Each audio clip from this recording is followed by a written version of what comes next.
Hello students, welcome to my channel. तो student, जैसा कि आप लोग बीए 4 सेमेस्टर में हैं और देखिए मेरे जो भी स्टूडेंट्स बीए 4 सेमेस्टर में सोशियोलॉजी पढ़ते हैं यानी समाज शास्त्र, जिसमें आपका टाइटल है भारत में सामाजिक समस्याएं और विकास के मुद्दे, तो यही आपका टाइटल है बीए 4 सेमेस्टर में आपको पढ़ना है। और देखिए आपका जो सिलेबस है वो मैं आपको बता चुकी हूँ। आप चाहे किसी भी विश्वविद्यालय से हो, आपका सिलेबस वही होगा नई शिक्षा नीति 2020 के अनुसार। और आपका जो यूनिट्स है वो लगातार मैं अपलोड कर रही हूँ, तो आप पूरी क्लास करते रहा कीजिए, क्योंकि आपकी लिखित परीक्षा होती है या ऑब्जेक्टिव्स होती है, आपके लिए पूरी क्लास करना बहुत ज़्यादा हेल्पफुल होगा आपके एग्ज़ाम के लिए। और आज के इस वीडियो में मैं आपके बीए 4 सेमेस्टर सोशियोलॉजी का महत्वपूर्ण ऑब्जेक्टिव्स टाइप क्वेश्चन यानी एमसीक्यू बताने वाली हूँ, जो आपके एग्ज़ाम के लिए महत्वपूर्ण है। और आज के इस वीडियो में मैं आपके सिलेबस के यूनिट नंबर 1 और 2 के एमसीक्यू बताऊँगी। यानी आज के इस वीडियो में जितने भी इम्पॉर्टेंट एमसीक्यू मैं आपको बताने वाली हूँ वो सभी आपके यूनिट नंबर 1 और 2 से है, और इसी तरह से आगे आपकी वीडियोस आती रहेंगी। तो जिनका भी ऑब्जेक्टिव्स टाइप पेपर होता हो, जैसे डीडीयू गोरखपुर विश्वविद्यालय हो या फिर अदर जितने भी विश्वविद्यालय में ऑब्जेक्टिव्स टाइप पेपर होता है, तो वो स्टूडेंट चैनल को सब्सक्राइब करके बेल आइकन को प्रेस कर ले, क्योंकि अभी इस तरह के ऑब्जेक्टिव्स की वीडियो आपकी लगातार मेरे चैनल पर आती रहेगी। और जिनकी लिखित परीक्षा होती है तो उनका भी मैं मॉडल पेपर अपलोड करती हूँ, तो सॉल्व मॉडल पेपर की वीडियोस भी लगातार आती रहेंगी। तो चैनल से जुड़े रहिए, अच्छे से पढ़ाई करते रहिए। आज की इस वीडियो में मैं लगभग आपको 50 से भी ज़्यादा महत्वपूर्ण प्रश्न बताने वाली हूँ, जो आपके एग्ज़ाम में 100% आएंगे ही आएंगे। तो चलिए शुरू करते हैं। तो देखिए आपका पहला क्वेश्चन है, सामाजिक विघटन वह प्रक्रिया है जिसके द्वारा मनुष्य के बीच स्थापित जो संबंध है वो टूट जाते हैं या नष्ट हो जाते हैं। यह कथन किस विद्वान का है? देखिएगा सामाजिक विघटन क्या है ये हम पढ़ चुके हैं। हर एक जो पॉइंट आपका आएगा वो सभी आपके सिलेबस का है, और सिलेबस की जो यूनिट्स हैं वो लगातार चैनल पे अपलोड हो रही हैं, प्लेलिस्ट बनी हुई है। तो देखिए सामाजिक विघटन क्या है आपको मैं पढ़ा चुकी हूँ, बहुत अच्छे से समझा चुकी हूँ। तो एक इस तरह की प्रक्रिया होती है जिसके द्वारा जो मनुष्य का संबंध स्थापित होता है वो टूट जाता है, ख़त्म हो जाता है। तो ये कथन किस विद्वान का है? ये कथन है, ये एक डेफिनेशन है। तो इस डेफिनेशन को किसने दिया है? इलियट एवं मैरिल ने दिया है। ऑप्शन नंबर 1 आपका सही उत्तर है। अगला प्रश्न देखिए, निम्नलिखित में से अपराधियों को सुधारने का कौन सा साधन है? 4 ऑप्शन दिए जा रहे हैं, तो इन ऑप्शन में से कौन सा जो साधन है जिससे अपराधियों को सुधारा जा सकता है? तो पहला है प्रोबेशन, दूसरा है पैरोल, तीसरा है सुधारगृह, चौथा है उपर्युक्त सभी। प्रोबेशन क्या है, पैरोल क्या है, ये सब हम जब आपकी यूनिट्स पढ़ रहे थे तो मैं आपको अच्छे से समझा चुकी हूँ। आप इसको पूरा डिटेल में समझना चाहते हैं तो देख लीजिएगा, मैं आपको प्लेलिस्ट के लिंक इसी वीडियो के डिस्क्रिप्शन बॉक्स में दे दूँगी। आपको अपने सभी सिलेबस उसमें अपनी सभी यूनिट पढ़ने के लिए मिल जाएंगी। तो देखिए अपराधियों को सुधारने के लिए ये सभी साधन उपयुक्त हैं, तो इसीलिए प्रोबेशन भी सही है, पैरोल भी सही है, सुधारगृह भी सही है, तो उपयुक्त सभी आपका सही आंसर है। अगला महत्वपूर्ण प्रश्न देखिए, निम्न में से कौन सा भ्रष्टाचार का प्रमुख कारण नहीं है? तो भ्रष्टाचार का कारण कौन सा नहीं है? प्रमुख कारण तो कौन सा भ्रष्टाचार का कारण नहीं है? तो नियम कानून के संबंध में पूर्ण जो जानकारी है वो भ्रष्टाचार का प्रमुख कारण नहीं है। तो ऑप्शन नंबर 4 आपका सही उत्तर है। अगला देखिए बहुत महत्वपूर्ण प्रश्न है, और सभी यही प्रश्न आपके परीक्षा में आपसे पूछे जाएंगे। भारत में बाल अपराधों के लिए लड़के व लड़की की आयु क्या है? तो देखो भारत में बाल अपराध क्या है मैं आपको पढ़ा चुकी हूँ, कोई भी टॉपिक आपका छूटा नहीं है। तो भारत में बाल अपराध जो होता है, जो बालक बालिका जो अपराध करते हैं तो उनकी आयु कितनी है? तो देखिए लड़का की बाल अपराध करने की आयु है वो 16 वर्ष है, और लड़की की 18 वर्ष से कम है। तो ऑप्शन नंबर 3 देखिए 16 वर्ष यानी लड़के की, और लड़की की 18 वर्ष से कम आयु जो है वो बाल अपराध की आयु है। तो ऑप्शन नंबर 3 आपका राइट है। अगला प्रश्न देखिए, निम्न में से बाल अपराधियों की समस्या के समाधान हेतु कौन से उपाय हैं? तो कौन से उपाय हैं? बच्चों का समुचित पालन पोषण करना, ये भी एक अच्छा उपाय है। दूसरा है बच्चों को उचित शिक्षा देना चाहिए। तीसरा है स्वस्थ मनोरंजन। तो ये सारे ही क्या है, बाल अपराधियों की समस्या के समाधान के लिए एक अच्छा उपाय है। तो जब ये तीनों ही आपका सही उत्तर है तो ऑप्शन नंबर 4 यानी उपयुक्त सभी पर आपको मार्क कर देना है, एग्जाम में सही टिक कर देना है। अगला देखिए, विचलित व्यवहार की अवधारणा के साथ किसका नाम जुड़ा है? विचलित व्यवहार के साथ, विचलित जो व्यवहार है उसकी जो अवधारणा है तो उसके साथ किसका नाम जुड़ा है? तो जिसका नाम जुड़ा है वो है आर.के. मर्टन। तो ऑप्शन नंबर 3 आपका राइट है। अगला देखिए, कैरीज ने सामाजिक विघटन के कितने लक्षणों का उल्लेख किया है? तो कितने लक्षणों का उल्लेख किया है? तो 8 लक्षणों का उन्होंने उल्लेख किया है। अगला आपका प्रश्न है, अपराध को सामाजिक मानदंडों का उल्लंघन किसने माना है? तो किस विद्वान ने अपराध को सामाजिक मानदंड का उल्लंघन माना है? तो मावरर ने। मावरर जो है इन्होंने सामाजिक मानदंड का उल्लंघन माना है अपराध को। तो ऑप्शन नंबर 1 आपका राइट है। अगला है, रॉयल आयोग का गठन कब किया गया? तो रॉयल आयोग का गठन 1893 ईस्वी में किया गया था। तो ऑप्शन नंबर 1 आपका राइट है। स्टूडेंट्स देखिए, मेरे चैनल पर आपके BA 4 सेमेस्टर के अदर सभी subject, English literature, sociology, history of modern India, economics, सभी सब्जेक्ट की क्लास चल रही है। मॉडल पेपर की वीडियोस लगातार आ रही हैं। लिखित जिनकी परीक्षा हो रही है उनके लिए भी और ऑब्जेक्टिव्स वालों के लिए भी लगातार मॉडल पेपर की वीडियोस आ रही हैं। मेरे चैनल सक्सेस मास्टर पॉइंट पर आपके सभी सब्जेक्ट की क्लास एक बेहतर तरीके से कराने का मैं पूरा प्रयास करती हूँ। तो आप चैनल को सब्सक्राइब करके बेल आइकन को प्रेस कर लें और ज़्यादा से ज़्यादा शेयर भी किया कीजिए। अगला प्रश्न देखिए, किसने अपराध के लिए भौगोलिक कारकों को उत्तरदायी माना है? तो किसने माना है? देखिए, लैक्सन ने भी माना है, मॉन्टेस्क्यू ने माना है, क्वेरलेट ने भी माना है। तो इन सभी विद्वानों ने ही अपराध के लिए भौगोलिक कारकों को पूरा तरह से उत्तरदायी माना है। तो इसलिए सभी जब आपका सही ऑप्शन होगा तो आपको एग्जाम में उपयुक्त सभी जो ऑप्शन दिया जाएगा उसी पे आपको टिक करना होगा। तो यहाँ पर आपका ऑप्शन नंबर 4 सही उत्तर है। अगला है, द स्पिरिट ऑफ लॉ पुस्तक के लेखक कौन है? तो द स्पिरिट ऑफ लॉ पुस्तक के लेखक मॉन्टेस्क्यू हैं। ऑप्शन नंबर 3 आपका राइट है। अगला है, सदरलैंड ने अपराधियों को कितने भागों में बांटा है? तो सदरलैंड ने अपराधियों को 2 भागों में बांट दिया है। तो देखिए 2 यहाँ पर ऑप्शन नंबर 4 में आपका दिया जा रहा है। तो यही आपका सही उत्तर है। अगला देखिए, किसने कहा है कि अपराधी जन्मजात होते हैं? किसने कहा है ये कि जो अपराधी हैं वो जन्मजात होते हैं? तो लोम्ब्रोसो ने कहा है कि अपराधी जन्मजात होते हैं। तो ऑप्शन नंबर 4 आपका राइट है। अगला प्रश्न देखिए, अपराध को व्याधिकी का परिणाम किसने माना है? तो किसने माना है? मर्टन ने माना है। तो ऑप्शन नंबर 1 आपका राइट है। अगला है आपका, बाल न्याय अधिनियम किस सन में पारित हुआ? तो किस सन में पारित हुआ? 1986 में ये पारित हुआ। ऑप्शन नंबर 4 आपका राइट है। अगला प्रश्न देखिए, बाल अपराधी को पकड़ने पर पुलिस उसे कहाँ भेजती है? कहाँ पर भेजती है? तो अवलोकन गृह में भेजती है। जब अपराधी को पुलिस द्वारा पकड़ लिया जाता है तो पुलिस द्वारा उसे अवलोकन गृह में भेज दिया जाता है। ऑप्शन नंबर 1 आपका राइट है। निम्नलिखित में से कौन सा बाल अपराधियों के लिए औद्योगिक विद्यालय है? तो कौन सा है अपराधियों के लिए औद्योगिक विद्यालय? Certified school. तो ऑप्शन नंबर 1 आपका राइट है। अगला प्रश्न देखिए, विचलन घटित होता है तो विचलन कब घटित होता है? दोषपूर्ण समाजीकरण के कारण ये घटित होता है। तो ऑप्शन नंबर 3 आपका राइट है। अगला महत्वपूर्ण प्रश्न देखिए स्टूडेंट्स, यही सारे प्रश्न आपके MCQ पेपर में आएंगे, इसलिए इनको बहुत अच्छे से याद करके ही जाइएगा। हर प्रश्न का सही उत्तर आपको याद होना चाहिए। अब देखिए, निम्नलिखित में से किसने कुछ विशिष्ट अपराधों को समाज के लिए प्रकार्यात्मक माना है? तो किसने माना है? तो इमाइल दुर्खीम ने माना है। तो ऑप्शन नंबर 1 आपका राइट है। अगला प्रश्न देखिए, निम्नलिखित में से कौन सा कथन श्वेतवसन अपराध की प्रकृति को नहीं दर्शाता? श्वेतवसन अपराध के बारे में मैं आपको पढ़ा चुकी हूँ कि ये कैसा अपराध होता है। तो आप इसको प्लीज़ पढ़ लीजिएगा क्योंकि आपके एग्ज़ाम के लिए बहुत महत्वपूर्ण टॉपिक है। आपको अपने यूनिट नंबर 1 में ये मिल जाएगा। यूनिट नंबर 1 का ही ये टॉपिक मैं पूरा कंप्लीट करवा दी हूँ। तो देखिए इसमें आपका कौन सा सही ऑप्शन है? ऑप्शन नंबर 2 देखिए, श्वेतवसन अपराध राजनीतिक उद्देश्यों की पूर्ति के साधन है। तो ऑप्शन नंबर 2 आपका इसमें राइट आंसर है। अगला आपका प्रश्न है, निम्नलिखित में से अपराध का कौन सा रूप प्रौद्योगिकी विकास का परिणाम है? तो कौन सा रूप प्रौद्योगिकी विकास का परिणाम है? साइबर अपराध। तो ऑप्शन नंबर 1 आपका राइट आंसर है। अगला प्रश्न देखिए, निम्नलिखित में से कौन सा तत्व अपराध की अवधारणा से संबंधित है?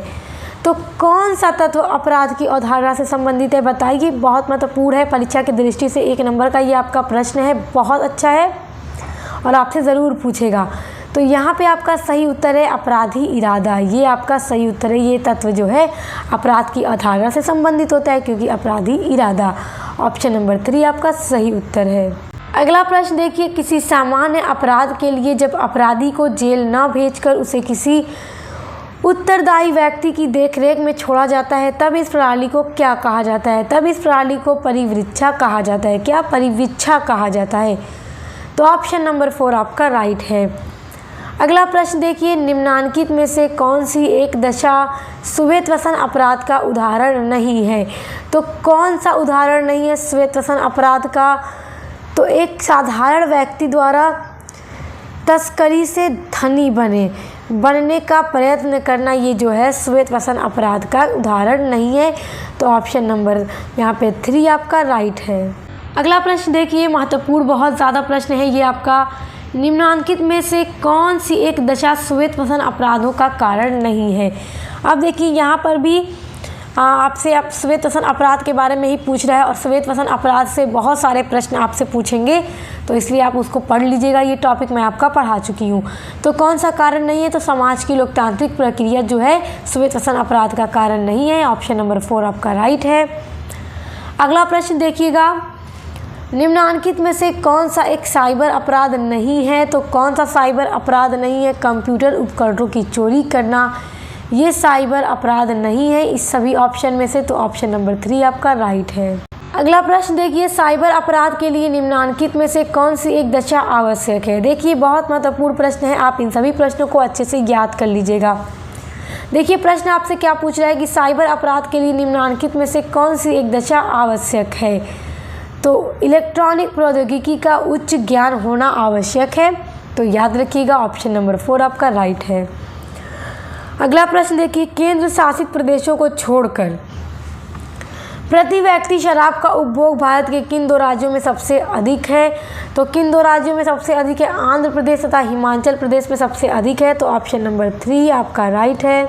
अगला प्रश्न देखिए, सुवेत्वसन अपराध की समस्या निम्नांकित में से किस समाज से अधिक संबंधित है? तो पूंजीवादी समाज में ये अपराध की समस्या संबंधित है। तो ऑप्शन नंबर 1 आपका राइट है। अगला है, विभिन्न अध्ययनों से स्पष्ट हुआ है कि भारत में आत्महत्या करने का सबसे अधिक प्रचलित तरीका है।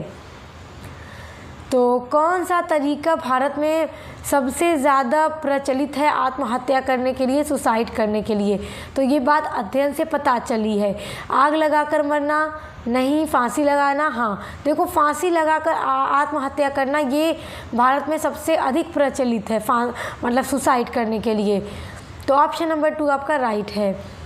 अगला आपका प्रश्न है, द सुसाइड पुस्तक का लेखक कौन है? ये प्रश्न आपकी परीक्षा के लिए बहुत महत्वपूर्ण है। द सुसाइड ये एक पुस्तक है, तो इस पुस्तक को किसने लिखा है, कौन इसका राइटर है? तो इमाइल दुर्खीम ने लिखा है। तो ऑप्शन नंबर 1 आपका राइट है। अगला प्रश्न देखिए, निम्नांकित में किस एक विचारक ने व्यक्ति की संवेगात्मक अस्थिरता को आत्महत्या का सर्वप्रमुख कारण माना है? तो किसने माना है? फ्राइड ने माना है। तो ऑप्शन नंबर 4 आपका राइट है। अगला है, एडविन सदरलैंड ने अपराधियों को निम्नांकित में से किन 2 श्रेणियों में विभाजित किया है? देखिए एडविन सदरलैंड ये विद्वान थे, इन्होंने अपराधियों को किन 2 श्रेणियों में बांट दिया है? तो इन्होंने 2 श्रेणियों में बांटा है, एक निम्न वर्गीय तथा श्वेतवसन अपराधी, यानी एक निम्न वर्ग अपराधी और एक श्वेतवसन अपराधी। सदरलैंड ने इन्हीं 2 भागों में अपराधियों को बांट दिया है। तो ऑप्शन नंबर 2 आपका राइट है। अगला प्रश्न है, एशियन ड्रामा पुस्तक के लेखक कौन है? एशियन ड्रामा एक पुस्तक है, तो इस पुस्तक को किसने लिखा है? तो गुन्नार मिर्डल ने लिखा है। ऑप्शन नंबर 2 आपका राइट है। अगला देखिए, भारत में सूचना का अधिकार अधिनियम किस वर्ष पारित किया गया? तो सन 2005 में पारित किया गया था। तो ऑप्शन नंबर 2 आपका राइट है। अगला देखिए, भारत में सूचना प्रौद्योगिकी अधिनियम किस वर्ष पारित हुआ? तो किस वर्ष पारित हुआ? देखिए प्रश्न ध्यान से देखिएगा, सूचना का अधिकार अधिनियम, अब यहाँ पे सूचना प्रौद्योगिकी अधिनियम की बात हो रही है, तो वो ये सूचना प्रौद्योगिकी अधिनियम भारत में वर्ष 2000 में लागू किया गया था। तो ऑप्शन नंबर 1 आपका राइट है। अगला देखिए आपका इंटरनेट पागलपन का संबंध है। तो इंटरनेट पागलपन का संबंध काल्पनिक और उत्तेजक किस्से, कहानियों और गानों के संप्रेषण से है। तो ऑप्शन नंबर 1 आपका राइट है। अगला आपका प्रश्न है, बड़े अधिकारियों तथा राजनेताओं के विरुद्ध भ्रष्टाचार के मामलों की जांच के लिए भारत में कौन सा संस्थात्मक प्रयत्न किया गया? तो कौन सा किया गया? लोकपाल की नियुक्ति की गई। तो ऑप्शन नंबर 2 आपका राइट है। अगला आपका प्रश्न है, भारत में भ्रष्टाचार की समस्या को कम करने से संबंधित सुझाव देने के लिए निम्नलिखित में से कौन सी कमेटी नियुक्त की गई? तो कौन सी कमेटी नियुक्त की गई थी भ्रष्टाचार समस्या को कम करने के लिए? संधानन कमेटी नियुक्त की गई। ऑप्शन नंबर 4 आपका राइट है। अगला देखिए, साइबर अपराध के लिए किस समानांतर शब्द का उपयोग किया जाता है? तो किसका उपयोग किया जाता है जो इसके समानांतर है? साइबर अपराध के लिए किस शब्द का उपयोग किया जाता है? तो इलेक्ट्रॉनिक अपराध का यूज़ किया जाता है। ऑप्शन नंबर 3 आपका राइट है। अगला है, सन 2013 में भ्रष्टाचार के विरुद्ध होने वाला अब तक का सबसे व्यापक आंदोलन किसके नेतृत्व में हुआ था? तो 2013 में भ्रष्टाचार के विरुद्ध एक आंदोलन हुआ, तो सबसे व्यापक आंदोलन था। तो उस आंदोलन का नेतृत्व किसने किया था? तो अन्ना हजारे ने किया था। ऑप्शन नंबर 1 आपका राइट है। अगला प्रश्न देखिए, निजी लाभ या धोखाधड़ी के उद्देश्य से इलेक्ट्रॉनिक हस्ताक्षर का झूठा उपयोग करने का अधिकतम कारावास की सज़ा है। तो देखिए, किसी निजी लाभ या धोखाधड़ी के उद्देश्य से यदि इलेक्ट्रॉनिक हस्ताक्षर का झूठा उपयोग किया जाए तो उसके लिए कितनी साल की सज़ा हो सकती है? तो हो सकती है आपको पूरे 10 साल की सज़ा। तो ऑप्शन नंबर 4 आपका राइट है। अगला प्रश्न देखिए, निम्नलिखित में से किसे नशीले पदार्थों का उपयोग का दुष्परिणाम कहा जा सकता है? तो देखिए, ऑप्शन आपका क्या कह रहा है? आपका क्वेश्चन क्या कह रहा है कि निम्नलिखित में से यहाँ पे 4 ऑप्शन दिए हैं, तो इसमें से किसे नशीले पदार्थों के उपयोग का दुष्परिणाम कहा जा सकता है? तो पहला मानसिक तनाव, दूसरा है स्मृति की कमज़ोरी, तीसरा है लीवर की बीमारियाँ। तो ये सब दुष्परिणाम कहा जा सकता है। तो ऑप्शन नंबर 4 आपका ये सभी सही उत्तर है। अगला प्रश्न देखिए, भारत में किस प्रधानमंत्री के काल में देश में पूर्ण मद्य निषेध को लागू किया गया? देखिए, भारत में किस प्रधानमंत्री का काल था? तो पूरे देश में मद्य निषेध लागू किया गया। मद्य निषेध का मतलब शराब को बंद किया गया, शराबबंदी यानी शराब को बंद किया गया। तो वो प्रधानमंत्री कौन है? तो वो है मोरारजी देसाई। ऑप्शन नंबर 1 आपका राइट है। इनके काल में पूरे भारत में मद्य निषेध यानी शराबबंदी लागू की गई थी। अगला प्रश्न है, निम्नलिखित में से कौन सा नशीला पदार्थ स्वास्थ्य के लिए सबसे अधिक घातक है? तो कौन सा वो पदार्थ है नशीला पदार्थ? यहाँ पे 4 नशीले पदार्थ के नाम आपको दिए जा रहे हैं। तो कौन सा सबसे ज़्यादा नशीला पदार्थ है जो आपके स्वास्थ्य के लिए सबसे ज़्यादा खतरनाक हो सकता है? तो वो है हीरोइन। ऑप्शन नंबर 4 आपका राइट है, हीरोइन। वो आपके स्वास्थ्य के लिए बहुत ज़्यादा क्या होता है, नुकसानदेह होता है। अगला देखिए, वर्ष 2016 में किस राज्य में पूर्ण मद्य निषेध का कानून लागू हुआ? अच्छा देखिए, वो कौन सा राज्य है जिसमें 2016 में मद्य निषेध यानी शराब को पूरी तरह से बंद कर दिया गया? तो वो राज्य है बिहार। बिहार में 2016 में ही शराब पूरे राज्य में बंद कर दी गई। ऑप्शन नंबर 2 आपका राइट है। अगला प्रश्न देखिए, निम्न में से कौन एक आतंकवाद का कारण नहीं है? तो कौन एक आतंकवाद का कारण नहीं है? तो युवा असंतोष के आतंकवाद का कारण नहीं है। ऑप्शन नंबर 2 राइट है। इन सभी प्रश्नों के उत्तर अच्छे से याद रखिएगा, परीक्षा में ज़रूर पूछेगा। आज के वीडियो के जितने भी प्रश्न हैं सब आपकी परीक्षा के लिए मोस्ट इम्पॉर्टेंट हैं। अगला प्रश्न देखिए, भारत में आतंकवाद निरोधक अध्यादेश किस वर्ष लागू किया गया? तो भारत में आतंकवाद निरोधक अध्यादेश किस वर्ष लागू किया गया था? तो वर्ष सन 2000 में लागू किया गया था। तो ऑप्शन नंबर 2 आपका राइट है। अगला प्रश्न देखिए, भारत सरकार द्वारा एंटी नारकोटिक एक्ट किस वर्ष पारित किया गया? तो देखते हैं आपका ऑप्शन किस वर्ष पारित किया गया था। तो एंटी नारकोटिक एक्ट भारत सरकार द्वारा किस वर्ष लागू किया गया था भारत में? तो सन 1985 ईस्वी में लागू किया गया था। तो ऑप्शन नंबर 2 आपका राइट आंसर है। अगला प्रश्न देखिएगा, निम्नलिखित में से किस लेखक ने असमानता को एक सामाजिक तथ्य के रूप में घोषित किया? तो वो कौन से लेखक हैं? यहाँ पे 4 ऑप्शन आपको दिया जा रहा है जिसने असमानता को एक सामाजिक तथ्य के रूप में घोषित किया था। तो वो लेखक हैं आंद्रे बेतेई। तो ऑप्शन नंबर 4 आपका राइट है। अगला प्रश्न देखिए, भारत में निम्नलिखित में से किस धर्म के अनुयायियों का प्रतिशत सबसे कम है? तो किस धर्म के लोग भारत में सबसे कम हैं? तो देखिए, जैन धर्म के अनुयायी का प्रतिशत भारत में सबसे कम है। तो ऑप्शन नंबर 3 आपका राइट आंसर है। अगला देखिए, निम्नलिखित में से कौन सी एक दशा भारत में धार्मिक असमंजस का परिणाम है? तो वो दशा कौन सी है? वो है सांप्रदायिकता तनाव। ऑप्शन नंबर 3 आपका सही उत्तर है। अगला है, संजातीय असामंजस्य का संबंध है। तो इसका संबंध है सांस्कृतिक भेदभाव से। ऑप्शन नंबर 1 आपका सही उत्तर है।